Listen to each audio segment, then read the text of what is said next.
할렐루야. 일부에 오신 여러분들을 주님의 이름으로 환영하고 또 축복합니다. 오늘은 종려주일입니다. 하나님께서 이 땅에 자기의 아들을 보내시고 십자가를 지시기 위해서 이제 예루살렘 성으로 입성하던 그 주님을 우리가 기억하고 또 한 주간 주님의 고난에 또 동참하는 그런 주이기도 합니다. 예배에 오신 여러분들을 또 환영하고 옆에 계신 분 인사하겠습니다. 배분와 같이 인사하죠. 사랑합니다. 축복합니다. 사랑합니다. 축복합니다. 예수님은 십자가를 지시기 위해서 예루살렘 성으로 입성하십니다. 백성들은요, 종려나무 가지를 흔들면서 호산나 다윗의 왕으로 오시는 이여 하며 예수님을 환영합니다. 호산나, 호시아나, 그 뜻이요, 바로 우리를 구원하소서 그런 뜻입니다. 이스라엘 백성들은 예수님이 이제 입성하시는 모습들을 보면서 이분이 정말 정치적으로 로마의 핍박으로부터 우리를 구원하실 분이라고 그들은 믿었던 것 같습니다. 예수님의 제자들도 공생애 동안 3년 동안 예수님과 함께 살았지만 주님이 십자가에 대해서 여러 번 말씀하셨지만 제자들도 이 예수님이 예루살렘 성에 입성하고 나시면, 그리고 그 많은 수많은 백성들이 예수님을 환영하고 나면 이제 정치적인 일을 시작하실 거라고 그들도 믿은 것 같습니다. 사실은 예수님은요, 그들이 외치고 있는 것처럼 그들을 구원하시기 위해서 이제 이 땅에 오셨고, 이제 이 환호를 받은 후에 예수님의 십자가가 있을 것을 말씀하시지만 백성들은 모르는 거죠. 오늘 사도 바울은 이렇게 고백합니다. 내 삶의, 내 인생의 스티그마, 예수 그리스도의 십자가의 흔적이 있다고 고백합니다. 예수를 믿는다는 것은 과연 무엇일까요? 우리가 이제 고난주간을 한 주간 지나고 또 부활의 아침 주님을 예배하게 될 텐데, 예수를 믿는다는 것은 다른 것이 아니라 우리의 삶에 그 예수님의 흔적, 십자가의 흔적이 우리에게 있어야 됩니다. 그래서 그 흔적이라는 단어가 스티그마입니다. 근데 이 스티그마라는 뜻은요, 우리말로 얘기하면 낙인을 찍다라는 뜻입니다. 국어 서전에 찾아보니까 낙인을 찍다라는 것은요, 사람이나 대상에게 좋지 않은 평가를 내리는 것, 그것을 낙인을 찍는다고 그러죠. 저 사람은 인간 말종이야, 저 사람도 아니야, 이렇게 낙인을 찍는 겁니다. 그러면 그 사람에게는 그것이 좋은 의도가 아니죠. 당시의 스티그마, 이 흔적이라는 단어도 그런 뜻이었습니다. 짐승들에게 붉은 막대기에, 쇠막대기에 붉게 달구어서 주인의 이름을 찍었습니다. 이 양이, 이 말이 누구 건지를 확인하는 거죠. 심지어는 사람들에게도, 노예에게도 낙인을 찍었습니다. 신분, 누구의 소유의 종인지를 알게 하기 위해서죠. 그러니까 이 스티그마, 흔적, 이 낙인은 좋은 의미가 아닙니다. 근데 바울은 뭐라고 고백하냐면 내 삶에 이 스티그마, 흔적이 있다. 어떤 흔적인가요? 예수의 십자가를 통과한 흔적이 내 삶에 있다고 고백하는 겁니다. 이 아침에 예배하고 있는 저와 여러분에게는 이 흔적이 있으셔야 됩니다. 예수를 믿는다는 것은 예수님의 그 십자가의 흔적이 나에게 있냐는 것입니다. 이제 내일부터 시작되는 새벽 기도회에 이 스티그마, 예수의 흔적을 소유했던 사람들, 사실은 예수를 알지 못했지만 주님과 함께 하면서 자신의 삶에 이 흔적을 가졌던 사람들의 이야기들을 한 명씩 나누면서 고난주간 새벽 기도를 인도하려고 합니다. 이제 오늘은 그 첫 번째 시간으로 이 스티그마, 예수의 흔적을 통과한다는 것은 무엇인지, 통과하고 나면 우리에게 어떤 의미가 남는지를 같이 나누기를 원합니다. 첫 번째, 예수의 십자가를 통과한 사람들은 어떤 뜻이냐면 내 소유가 바뀌었다는 의미입니다. 그 사람의 주인이 누구이신가를 알게 하는 것이 이 스티그마였습니다. 사도 바울은 오늘 본문에 보니까 12절에 이렇게 고백하고 있습니다. 같이 한번 읽어보죠. 무릇 육체의 모양을 내려 하는 자들이 억지로 너희에게 할례를 받게 함은 그들이 그리스도의 십자가로 말미암아 박해를 면하게 한 뿐이라. 13절 같이 읽습니다. 할례를 받은 그들이라도 스스로 율법을 지키지 아니하고 너희에게 할례를 받게 하려는 것은 그들이 너희의 육체로 자랑하려 함이라. 갈라디아 교회에 편지하면서 사도 바울은 무슨 얘기를 하고 있냐면, 유대인들 가운데 이제 예수를 믿은 유대인들과 예수를 처음 알게 된 유대인이 아닌 이방인들이 함께 하고 있는 그 교회 가운데서 유대인들이 무엇을 주장했냐면 할례를 주장한 겁니다. 너희도 우리처럼 할례를 받아야 거룩해지는 것이다. 자신이 갖고 있는 그 율법을 설명한 거죠. 유대인들은 누구나 태어나서 7일이 되면 할례를 받았으니까 우리에게 이런 할례의 징표가 있는데 너희는 그 징표가 없잖아. 그러니까 예수를 잘 믿는다는 것은 할례를 받는 게 거룩해지는 거야. 이렇게 가르치는 사람들이 있었습니다. 근데 바울은 그들을 향해서 뭐라고 얘기하고 있냐면, 그들이 율법을 얘기하고는 있으나 율법으로 살지는 않고 오히려 자기들을 자랑하고 있다는 겁니다. 난 더 거룩한 존재야. 너희들 예수를 알고 있니? 예수는 우리 민족이었는데 그분이 십자가에 죽으셨어. 우리는 하나님의 백성으로 하나님이 언약하셔서 이렇게 할례 받은 민족인데 너희도 할례를 받아야지. 할례 받는 것이 마치 거룩해지는 것처럼 가르친 겁니다. 그런데 또 하나의 문제가 있었습니다. 당시에 유대교에서 나와 있는 새로운 종교, 예수를 따르고 있는 그리스도인들이 로마에 의해서 핍박을 받기 시작했습니다. 그러자요, 이렇게 할례를 받는 것이 예수를 따르는 것이라고 설명했던 유대인들이요, 어떻게 돌아섰냐면 그 로마인들에게 가서는 나는 유대인입니다. 할례 받은 유대인입니다. 나는 그 그리스도를 따르지 않습니다. 이렇게 박해를 피하는 목적으로 할례를 사용한 겁니다. 바울이 지금 그것을 얘기하는 겁니다. 너희가 할례를 받은 것이 거룩한 것이라고 교인들에게는 설명하면서 너희의 의를 높이더니 핍박이 있는 곳에 가서는 예수를 모른다고 하고 나는 그냥 할례 받은 유대인이라고 설명하고 있는데 이것이 마땅한 것이냐고 되묻고 있는 겁니다.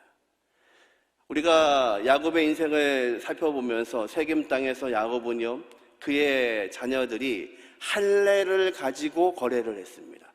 너희가 우리의 딸, 우리의 여동생 디나를 아내로 삼으려면 다 할례 받아라. 거짓말이었습니다. 다 할례 받게 한 다음에 세겜에 있는 모든 남자들을 죽일 목적으로 할례를 사용했습니다.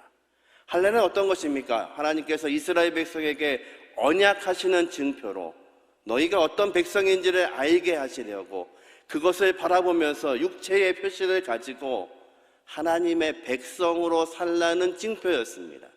그런데 야곱의 아들들은 그 징표를 사람을 도륙하는 방법으로 사용했습니다. 지금 유대인들은요, 그것이 마치 거룩한 것인 적 사람들에게 설명합니다. 할례 받아야지. 그래야 예수를 따르는 사람이지. 그래야 흔적이 있는 거지. 그렇게 말하면서도 로마의 교회들을 향해서 핍박이 오자 그들은 할례 받은 유대인이라고 이야기하면서 예수의 십자가의 고통에서는 벗어나려고만 했습니다.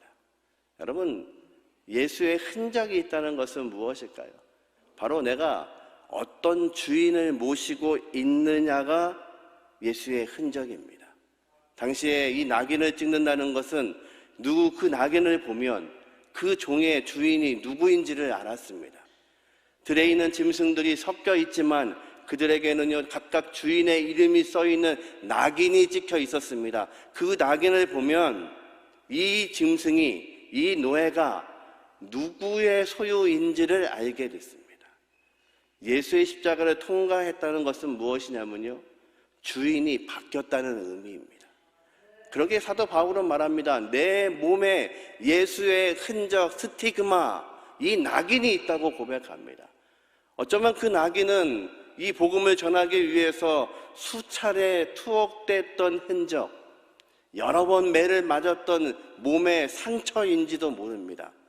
또 바울이 말하고 있는 이 나귀는 내가 이 복음을 전하기 위해서 내가 가지고 있었던 모든 신분을 다 내려놓았던 것, 그것을 말하고 있는지도 모릅니다. 그러면서 바울은 말합니다. 나에게는 그 흔적이 있는데, 지금 유대인들은 그 할례를 가지고 하나님이 거룩한 백성이라고 말했던 흔적이라고 말하고는 있는데 하나님이 주신 그 의미는 잊어버리고 그 육체의 표시만을 가지고 자랑하고 있다면 이것이 과연 너희에게 흔적이냐고 되묻고 있는 겁니다. 여러분에게는 예수를 믿고 예수의 십자가를 통과하고 그리고 그 주님을 모시고 있는 흔적이 여러분의 삶에 있으십니까? 그 흔적이 있으셔야 됩니다. 내가 누구인지, 내가 누구의 종인지, 내가 누구를 섬기고 있는지 그것이 분명하셔야 됩니다. 예배하고 있지만, 예수 믿는 사람으로 살고 있지만 여전히 세상에 섞여서 필요하면 예수 믿는 사람 같고 또 이것이 불리하면 세상에 사는 사람들처럼 살고 있다면 바울은 말합니다. 너에게 흔적이 있냐? 나에게는 흔적이 있다. 십자가를 통과한 흔적이 있다고 말합니다. 여러분은 이 아침에 그 흔적을 찾게 하시는 은혜가 있기를 주님의 이름으로 축원합니다. 주인을 섬긴다는 것은 어떤 거냐면요, 두 주인을 섬길 수 없습니다. 나에게 찍혀져 있는 그 흔적을 바라보며 내 주인이 누구인지를 확인하는 것입니다. 이럴 때는 이렇게 움직이고 저럴 때는 이렇게 움직이고 그것이 흔적이 되지 않습니다. 예수를 따랐던 많은 사람들은 그 예수님이 정치적으로 그들을 해방시키실 거라고 믿었습니다. 예수님의 제자들조차도 예루살렘 성을 입성하는 그때에도 아직도 그들은 알지 못했습니다. 그래서 그들은요, 예수님과 마지막 동행하는 그 길에서도 누가 오른쪽에 설 건지 누가 왼쪽에 설 건지 그것이 그들의 최대의 관심이었고, 이분이 왕이 되시면, 이분이 로마를 통합하는 왕이 된다면, 우리를 해방시키는 왕이 된다면 우리는 어떻게 살까? 그것이 그들의 고민이었습니다. 아니, 어떻게 예수님이 십자가를 지시는데 골고다 언덕을 올라가시는데 그 많은 제자들, 12명의 제자 외에도 그 수없이 따랐던 그 많은 제자들이 한 명도 함께 하지 않습니다. 모두가 혼비백산에서 도망갔습니다. 왜 그랬을까요? 한 번도 생각하지 못한 일이 벌어진 겁니다. 그들에게 따랐던 예수는 왕이 되시는 예수님이었습니다. 왕이 되실 거라고 그들은 철저하게 믿었습니다. 그런데 그분이 왕이 되시는 것이 아니라 군사에 이끌려서 십자가를 지고 죄인처럼 죽게 되었습니다. 한 번도 생각해 본 일이 없었기 때문에, 한 번도 상상하지 않았기 때문에 그들은 대처하고 있지를 못하는 겁니다. 그리고 뿔뿔이 헤어져 흩어져 도망가 버립니다. 저와 여러분에게는 어떤 흔적이 있나요? 예수를 믿는다는 흔적을 가지고 계신가요? 아니면 그저 세상 속에 살고 있는 여러분의 신분에 불과합니까? 그렇다면 이 아침에 이 본문에 귀 기울이셔야 됩니다. 내가 예수를 믿고 있다는 것이 과연 어떤 것인지, 나는 과연 그 예수님이 나의 주인이 되어주셨는지 아니면 내가 필요에 따라서 그 주님을 따르고 있는 건지 결정해야 됩니다. 이 고난주간을 앞두고 한 주간 저와 여러분의 삶 가운데 내가 정말 예수를 만난 흔적, 주님과 함께 십자가에 못 박힌 그 흔적이 있는지를 살펴볼 수 있는 은혜가 있기를 주님의 이름으로 축원합니다. 십자가를 통과했다는 것은요, 또 어떤 의미일까요? 바로 내 주인이 누구인지를 알았다면 그 주인에게만 복종하겠다는 의미입니다. 지금 바울은요, 내가 할 수 있는 것이 있다면 내가 할 수 있는 것이 무엇인지를 이렇게 설명합니다. 14절 말씀 같이 한번 읽어보죠. 그러나 내게는 우리 주 예수 그리스도의 십자가 외에 결코 자랑할 것이 없으니 그리스도로 말미암아 세상이 나를 대하여 십자가에 못 박았고 내가 또한 세상에 대하여 그러하니라. 아멘.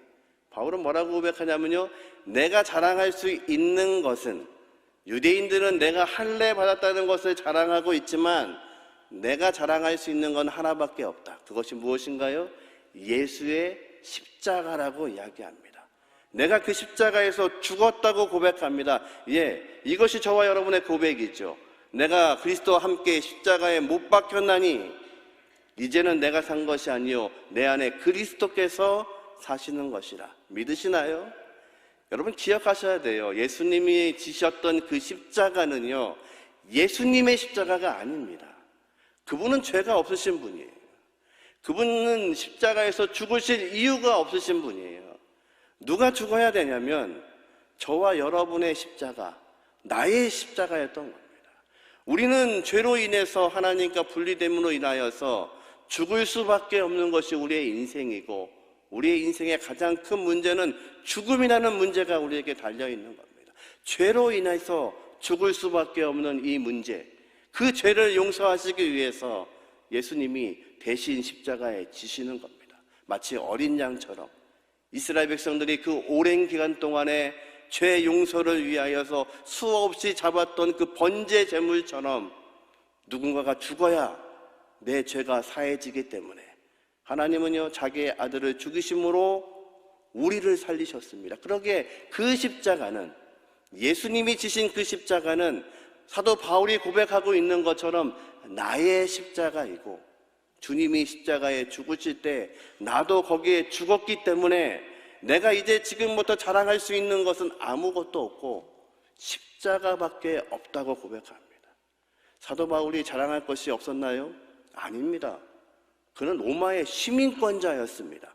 유대인이지만 당시에 모든 세계를 통치하고 있는 로마의 시민권을 가지고 있는 사람입니다. 그가 가지고 있는 학문은요, 당시에 최고의 학문을 가졌던 사람입니다. 유대인 중에 유대인이고 바리새인 중에 바리새인이었고, 학문으로도 누구에게 뒤지지 않고, 그리고 누구도 부러워하는 로마의 시민권을 가지고 있는 사도 바울, 그는 말합니다. 이 모든 것은 나는 배설물처럼 여긴다. 왜요? 예수의 십자가 때문에.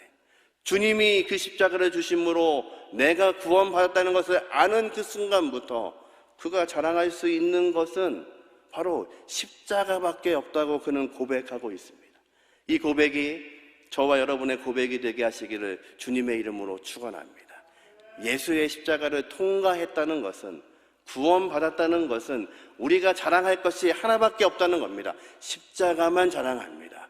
그 십자가 때문에 내가 살았다는 것을 아는 겁니다. 그래서 바울은요 15절에 이렇게 고백합니다. 할례나 무할례나 아무것도 아니로되 오직 새로 지으심을 받은 것만이 중요하니라.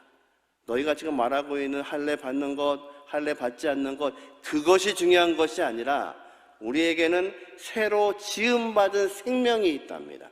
그 생명이 무엇인가요? 로마서 6장 4절 말씀을 같이 한번 읽어보죠. 같이 읽습니다.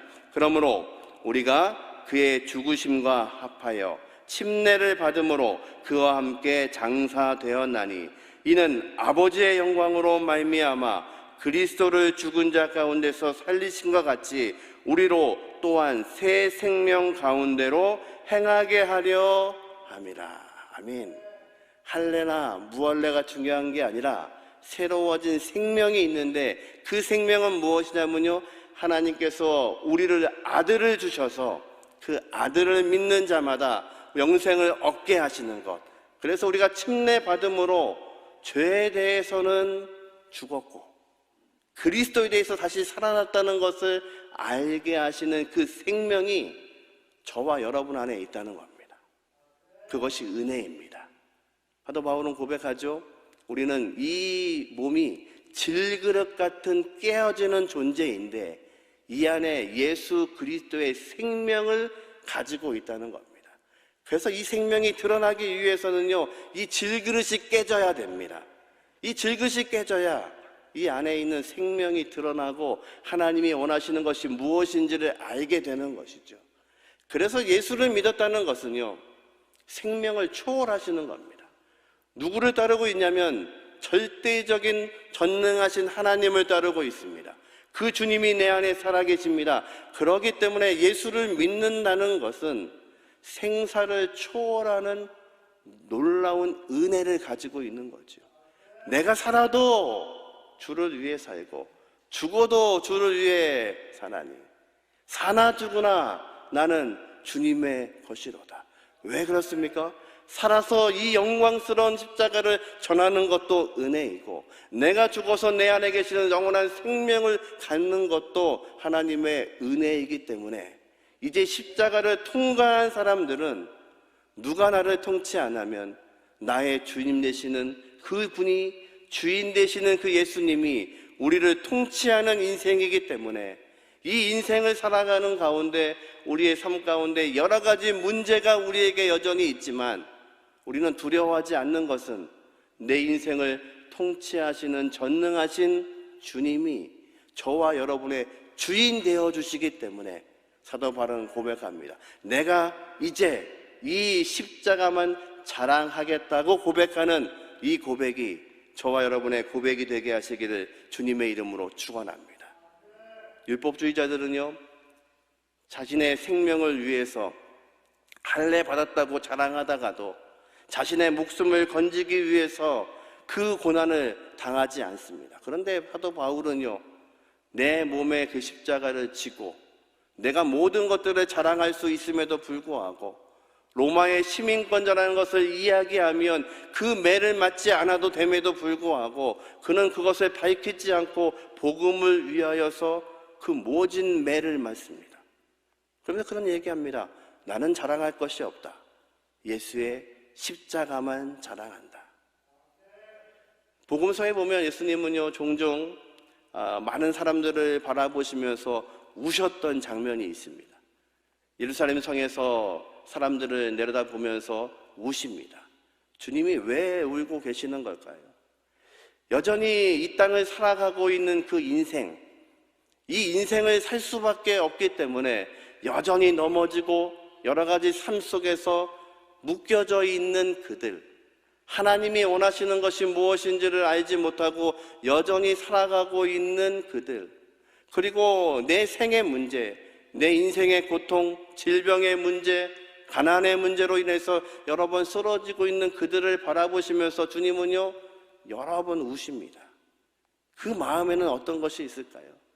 저들을 구원하고자 하시는 하나님의 놀라우신 생각을 가지고 계신 예수님은요, 그들을 바라보시면서 끊임없이 우시죠. 나사로가 죽었습니다. 주님은요, 그가 질병에 걸려서 죽게 되었다는 소식을 아셨습니다. 그리고 멀리 계시지도 않았습니다. 바로 가면 고칠 수 있습니다. 예수님이 어떠신 분인가요? 소경도 낫게 하는 자잖아요. 보지 못하는 자도 보게 하시는 분이시고, 그리고 38년 된 병자도 고치시는 분이시잖아요. 그런데 주님이 일부러 늦게 가십니다. 그리고 제 아들에게 말씀하시죠. 죽을 병이 아니다. 하나님께 영광 돌리기 위해서이다. 지금 주님은 아셨습니다. 그가 죽을 것도, 그리고 주님이 그를 다시 살리실 것도 아셨습니다. 그런데요, 왜 무덤 앞에 가셔서 그 나사로를 생각하시면서 왜 울고 계실까요? 조금 뒤에 나사로를 살리실 거잖아요. 거기 모인 사람 모두는 몰랐습니다.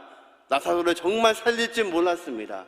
정말 예수님 말씀하시는 것이 부활의 그날에 가르쳐 주신 대로 우리에게 영생이 있기 때문에 죽어도 산다는 그 말씀을 알았기 때문에 그 말씀인 줄 알았어요. 그런데 예수님은 아셨잖아요. 그 나사로를 살리러 오셨는데 왜 울고 계실까요? 본문에 보면요, 그곳에 와 있는 나사로의 죽음을 바라보며 울고 있는 그들, 마르다와 마리아가 울고 있는 그 모습을 보시고 주님이 우시는 거예요. 왜 우실까요? 여전히 인생에 사로잡혀 있는 그 인생들, 여전히 인생에 닥치고 있는 어려움과 아픔 때문에 울 수밖에 없는 그 인생들을 바라보면서 주님이 마음이 아프신 거예요. 이 인생의 문제를 해결하시기 위해서 우리 주님은요, 그 십자가를 지셨습니다. 저와 여러분을 구원하시기 위해서, 우리에게 그 영원한 생명을 허락하시기 위해서 우리 주님은요, 그 십자가를 지셨습니다. 바울은 그것을 말하는 겁니다. 그렇기 때문에 내가 자랑할 수 있는 것은 예수의 십자가밖에 없다. 나를 위해서 피 흘리신 그분, 나를 위해서 통곡하시며 우셨던 그 주님, 내 인생의 문제를 모든 것을 아시는 분, 그분이 나를 불러주셔서 내가 죄인 중에 괴수였던 그런 존재인데 나를 부르셔서 이 십자가의 사명자로 만드셨기에 내가 자랑할 수 있는 것은 그거밖에 없다고 고백합니다. 여러분에게 이 고백이 저와 여러분의 고백이 되게 하시기를 주님의 이름으로 축원합니다. 주인이 바뀌었다면 그 주인 앞에 절대 복종하셔야 됩니다. 주님이 가시는 그 길을 향해 걸어가셔야 됩니다. 이제 내일부터 새벽 기도마다 예수의 십자가의 흔적을 가진 사람들의 이야기를 나눌 겁니다. 그런데 공통점이 하나 있습니다. 그 모든 사람들은요, 예수가 누구인지 몰랐습니다. 그분이 전능하신 하나님이신 줄 몰랐습니다. 그런데 그분과 함께하며 그들에게도 흔적이 남았습니다. 그 흔적으로 살아갔던 사람들입니다. 이 아침에도 예수 그리스도의 그 십자가의 흔적이 저와 여러분의 삶의 흔적이 되게 하시기를 주님의 이름으로 축원합니다. 마지막으로 십자가를 통과한다는 것, 어떤 것이 바뀌는 건가요? 저와 여러분의 생과 사도 바로 주님께 있다는 것을 아시는 겁니다. 사도 바울이 고린도 후서 4장 10절과 11절 말씀을 한번 읽어보죠. 세 번역으로 제가 준비를 했는데요, 같이 한번 읽어보죠. 우리는 언제나 예수의 죽임 당하심을 우리 몸에 짊어지고 다닙니다. 그것은 예수의 생명을 우리 몸에 나타나게 하려는 것입니다. 우리는 살아있으나 예수를 위하여 늘 몸에 죽음에 내맡깁니다. 그것은 예수의 생명이 우리의 죽을 몸에 나타나게 하는 것입니다. 이것이 흔적을 가지고 다니는 그리스도인들의 고백입니다. 우리는 언제나 예수님의 십자가, 죽음을 짊어지고 다닙니다. 예수님 말씀하시죠. 나를 따라오려거든 어떻게 해요? 날마다 자기를 부인하고 자기의 십자가를 지고 나를 좇으라고 말씀합니다. 그 십자가가 뭘까요? 내가 짊어져야 될 그 십자가가 뭘까요? 바로 내가 예수님을 모시고 있다는 겁니다. 내 안에 그 생명 내시는 예수님이 살아 계신다는 것입니다. 그래서 내가 가는 곳마다 예수의 죽음이 드러나고 예수의 생명이 드러나기 위해서 예수님은 저와 여러분을 사용하기를 원하시는 겁니다. 우리가 지나다니고 있는데 우리의 삶 속에서 그 예수의 향기가 느껴지고 있지 않다면 저와 여러분이 어떻게 예수를 믿는 그리스도인이라고 말할 수가 있습니까? 여러분의 주변에 있는 사람들이 여러분을 통해서 예수 믿는 것을 아셔야 됩니다.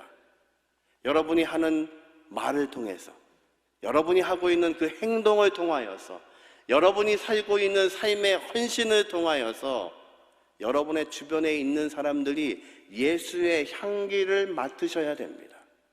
그래서 사도 바울은 말하잖아요. 우리는 예수의 편지요. 바로 우리에게 편지를 쓰신 겁니다. 하나님이 우리를 통해서 세상에 편지를 쓰신 겁니다. 우리가 세상에 사신이요. 한 나라의 대사가 오면 그 대사는요, 그 나라에 살고 있지만 자기를 파송한 그 나라의 생명을 가지고 살아갑니다. 사도 바울은 말하죠. 우리는 바로 그분의 향기라. 우리가 지나가는 곳에 당연히 예수의 향기가 있어야 되죠.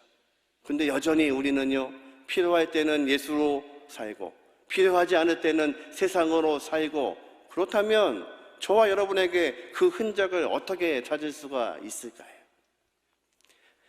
우리나라의 최초의 개신교 교회가 황해도에 있는 소래교회라는 곳입니다. 이 교회가 개신교 첫 번째 교회인데 특이하게도 이 교회는 선교사가 세운 교회가 아니라 자생적으로 생긴 교회입니다. 그러니까 놀랍지요. 한국의 첫 번째 교회는요, 선교사가 세운 교회가 아니고 한국에 있는 사람들에 의해서 생긴 교회입니다. 어떻게 생겼냐면요, 서씨 두 형제가 있었는데요, 황해도 땅과 만주 땅을 오가면서 장사를 했던 사람입니다. 근데 만주에서 선교사를 만나죠. 이 선교사는 어떤 선교사냐면 한국말을 번역하기 위해서 왔던, 그런데 만주에 거하고 있었던 선교사입니다. 두 형제와 함께 성경을 번역합니다. 한국말 번역이 굉장히 어려웠는데 두 형제 때문에 번역이 굉장히 쉬워졌습니다. 그리고 두 형제는요, 자신들과 함께 번역했던 그 성경을 들고 고향 땅으로 옵니다. 그리고 그 성경을 읽기 시작합니다. 그래서 주변에 있는 사람들에게 그 성경을 읽어주는 겁니다. 마을 사람들을 모여놓고 성경을 읽어주고, 아이들을 모아놓고 성경을 읽어주기 시작합니다. 그래서 교회가 생겼습니다. 그런데 언더우드 선교사라는 분이 서울에 왔다는 소식을 듣습니다. 이제 이 소래교회 성도들이 그 선교사님에게 세례받기 위해서, 장로교 선교사니까 세례를 받는 거죠. 세례받기 위해서 내려갔습니다. 그리고는 우리에게 세례를 주십시오. 언더우드 선교사가 보니까 황당한 일입니다. 아직 복음을 선포한 적이 없습니다, 이 땅에. 그런데 예수를 믿었다고 세례를 달라는 겁니다. 그래서 문답을 합니다. 그런데 놀랍게도요, 그 문답에 아주 정확하게 반응하는 겁니다. 당연하죠. 지난 몇 년 동안 하나님의 말씀을 읽으며 살아왔던 사람들입니다. 그래도 처음 보는 사람에게, 정말 예수를 믿고 있는지 확인할 수 없는 사람들에게 세례를 주는 것이 선교사 마음에 꺼리 껴졌습니다. 그래서 주저하고 있는데 이 소래교회 성도들이 자신들의 웃옷을 벗기 시작하는 겁니다. 그랬더니요, 놀랍게 다들 등에 십자가를 하나씩 지고 있는 겁니다. 물었습니다. 이게 뭐냐고. 말씀을 읽다 보니까 예수님이 나를 따라오려거든 자기 십자가를 지라고 하셔서 이제 세례받기 위해서 가는 이 길에, 이 먼 길에, 황해도부터 한양까지 가야 되는 그 길에 그냥 갈 수 없어서 우리가 우리 십자가를 하나씩 만들고 짊어지고 왔습니다. 언더우드 선교사가요, 그의 수기에, 그 일기에 이렇게 썼습니다. 놀라운 일이었습니다. 하나님의 말씀이 그들을 바꾸어 놓았습니다. 그리고 말씀대로 사는 사람들을 만났습니다. 그리고 첫 번째 세례를 베풉니다. 여러분, 예수의 십자가를 진다는 것은요, 여러분의 삶에 흔적이 있어야 됩니다. 주님 말씀하신 대로 사시는 겁니다. 내가 죽으나 사나 바로 우리가 주님의 것이라고 외치고 있는 사도 바울의 고백처럼 우리의 생명의 주관자가 되시는 이 모든 것들을 우리에게 허락하신 분이 우리 주님이시라는 것을 고백하시는 겁니다. 근데 여러분, 놀랍게도요, 이 흔적을 우리에게 요구하시는 것이 아니라 하나님은 이 흔적을 먼저 가지고 계십니다. 이사야서 49장 15절과 16절 말씀 같이 한번 읽어보죠. 여인이 어찌 그 젖먹는 자식을 잊겠으며 자기 태에서 난 아들을 긍휼히 여기지 않겠느냐. 그들은 혹시 잊을지라도 나는 너를 잊지 아니하리라 할 것이라. 내가 너를 내 손바닥에 새겼고 너의 성벽이 항상 내 앞에 있나니. 아멘. 하나님 뭐라고 하시냐면요, 우리를 기억하기 위해서, 젖먹이를 가지고 있는 어머니가 어떻게 아이를 사랑하지 않겠습니까? 혹시 그렇게 사랑하지 않는 부모가 있을지라도 하나님은요, 우리를 사랑하셔서 어떻게 하시냐면요, 하나님의 손바닥에 우리를 새기셨답니다. 이 새겨졌다는 그 뜻은요, 썼다는 의미가 아닙니다. 여러분, 손에 뭘 적었다가요, 이렇게 지워버리면 없어지죠. 근데 이 말씀은요, 상처를 내어서 영원히 새겼다는 뜻입니다. 새긴 이름은 지워지지 않죠. 흔적이 남으니까요. 하나님은요, 우리를 사랑하셔서 자신의 손바닥에 우리의 이름을 새겨 놓으셨습니다. 그리고 자기의 아들을 십자가에 못 박으셔서 흔적을 남기십니다. 당신이 우리를 사랑하신다는 그 표시를 우리에게 하시는 겁니다. 그래서 우리를 구원하셨습니다. 이 예수 그리스도의 십자가의 흔적이 저와 여러분의 흔적이 되게 하시기를 주님의 이름으로 축원합니다. 한 주간 고난주간을 우리는 살아갑니다. 한 주간 금식하시면서 이 흔적을 찾으시는 저와 여러분 되기를 원합니다. 새벽에 나오십시오. 그래서 나에게 정말 그 흔적이 있는지를 살펴보시고 예배가 끝나고 기도하는 시간에 강대상 위에 올라오셔서 흔적을 찾으시면서 하나님, 나에게도 예수 그리스도의 흔적이 있게 하여 주옵소서, 그렇게 기도할 수 있는 한 주간 되게 하시기를 주님의 이름으로 축원합니다. 말씀을 정리합니다. 스티그마, 예수님의 흔적, 그것은요, 어떤 의미이고 그 흔적이 있다는 것은 어떤 무엇을 통과했다는 의미일까요? 첫 번째, 같이 읽습니다. 주인의 소유라는 표시입니다. 우리가 바로 예수님의 것입니다. 하나님의 것입니다. 우리에게 흔적이 있다는 것은 바로 주인이 바뀌었다는 의미입니다. 두 번째, 같이 읽습니다. 주인에게 절대적 복종이라는 표시입니다. 바울은 그것을 어떻게 표현했냐면 나는 십자가만 자랑하겠다고 고백합니다. 내가 누구에게 복종할 것인가? 누구의 말씀을 들을 것인가? 그것이 바로 십자가를 통과한 흔적을 가지고 있는 하나님의 백성의 모습입니다. 마지막 같이 읽죠. 주인의 손에 생사가 달려 있다는 표현입니다. 우리 하나님은요, 저와 여러분을 구원하시기 위해 자신의 아들을 내어주심으로 우리의 생명을 구하셨습니다. 이 흔적들이 저와 여러분의 삶 가운데 있고, 이번 한 주간도 말씀 묵상하시면서 또 고난에 동참하시는 저와 여러분 되기를 주님의 이름으로 축원합니다.